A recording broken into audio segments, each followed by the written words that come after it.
C'est fini. Tu n'es pas venu me voir vendredi. Tu n'es pas venu depuis 3 semaines. Tu ne viendras plus. Tu me rayes. Je vais devoir apprendre à vivre sans toi. Complètement. Sans ton corps tout frêle au parloir. Sans ton regard noir. Buté. Sans ton silence. Ce silence que tu m'opposes depuis si longtemps maintenant. Qui me rendait folle avant que je m'y habitue. Pendant ce temps, c'est une pièce que j'ai commandée à Denis Lachaud. Denis, je l'ai rencontré à la bibliothèque de Montreuil où il parlait de son dernier roman. Et à un moment, il a dit mon éditrice m'a fait remarquer que je ne parlais que de l'enfermement, que c'était mon sujet principal. Donc là, j'ai décidé de le lire et comme après j'ai découvert que c'était un homme de théâtre, qu'il écrivait pour le théâtre, c'était évident qu'il fallait qu'on se rencontre. Ça fait 17 ans que je travaille en prison, que j'interviens en milieu carcéral en tant qu'artiste.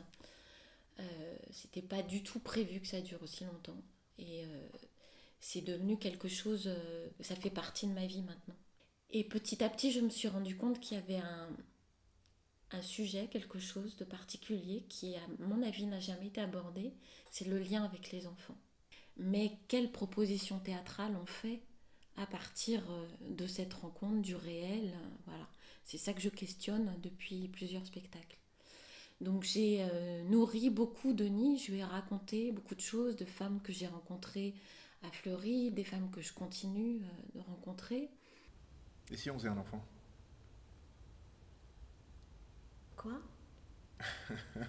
Maintenant? Non, pas maintenant, il faut que j'aille bosser. T'es fou? Pourquoi? Je sais pas, j'ai pas de boulot. Justement. Et moi j'en ai un. Tu me dis ça maintenant. Pourquoi pas? T'es marrant, toi, mais j'y ai pas réfléchi. Tu as 35 ans et tu n'as jamais pensé à faire un enfant? Si, bien sûr, mais j'ai pas vraiment réfléchi. Enfin, je me suis jamais trouvée dans la situation où je devais y réfléchir sérieusement. Ça fait plaisir. Fabien, ça fait à peine 3 mois qu'on s'est rencontrés. Et alors? Et alors? S'il y a une chose à laquelle j'ai déjà réfléchi, c'est bien de ne pas faire un enfant avec un homme que je ne connais pas suffisamment. Pendant ce temps, c'est l'histoire de Rita. Elle est condamnée à 10 ans de prison pour avoir tué son compagnon au cours d'une altercation violente, donc probablement de la légitime défense et de la violence conjugale qui est en arrière-plan. Elle a un enfant qui a 5 ans quand elle est au début de son incarcération et son enfant refuse de lui parler au parloir. Donc elle est confrontée à la fois au silence intérieur de la prison et parallèlement à ça, elle est confrontée au silence insupportable de son enfant. C'est ça qui va la pousser à chercher à comment recréer le lien et comment fouiller dans son histoire pour raconter à son enfant ce qui l'a amené là et peut-être comment elle aurait pu faire autrement. Donc elle va lui offrir une autre histoire. Il me regarde quand je discute avec sa grand-mère, je le vois du coin de l'œil. Alors je continue à discuter avec elle, parce que ce regard de mon fils sur moi, ça me sauve la vie. Enfin, façon de parler. Dites-moi si je suis dingo. Je me dis que personne ne lui met le couteau sous la gorge pour qu'il vienne me voir. Que s'il vient encore après 3 ans, c'est parce qu'il a envie de venir. Je me dis que Greg vient s'asseoir en face de moi pour se taire. Voilà ce que je me dis, ça m'aide à tenir. Je me dis, reste calme, Rita. Ce que Greg t'apporte aujourd'hui, c'est son silence. Je me dis ça à chaque fois. Je suis folle? Non, vous n'êtes pas folle.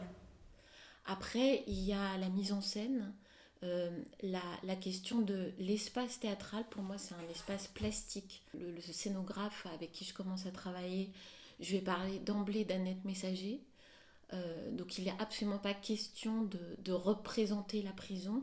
Ce que je veux, c'est tenter de faire résonner des choses, de faire questionner chacun sans apporter de réponse sur l'enfermement. Donc c'est pas un spectacle sur la prison, c'est un spectacle sur l'enfermement. Et Denis Lachaud, on s'est rencontrés là-dessus. Je veux te donner autre chose. Je suis une autre femme, parvenue à la fourche, à l'endroit sur ma route où je suis contrainte de choisir entre une voie et l'autre. Je change. Si j'ai pris à droite, je prends à gauche. Dès la première grosse intersection, non, pas dès la première vraie décision, je la garde, je quitte mes parents. Si je reste, je meurs. Et ce n'est pas ce que je cherche ici, je cherche, je veux vivre. Et alors qu'il avait commencé à écrire, il y a quelque chose qui m'est apparu très important, c'est la question du temps. Que quelque chose allait s'articuler autour de ça.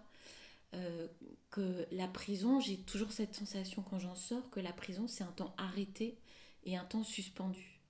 C'est aussi ça qui fait que les rencontres sont fortes, parce que les personnes incarcérées ont une présence à eux-mêmes dans ce temps arrêté de leur vie qui crée des rencontres humaines extrêmement fortes.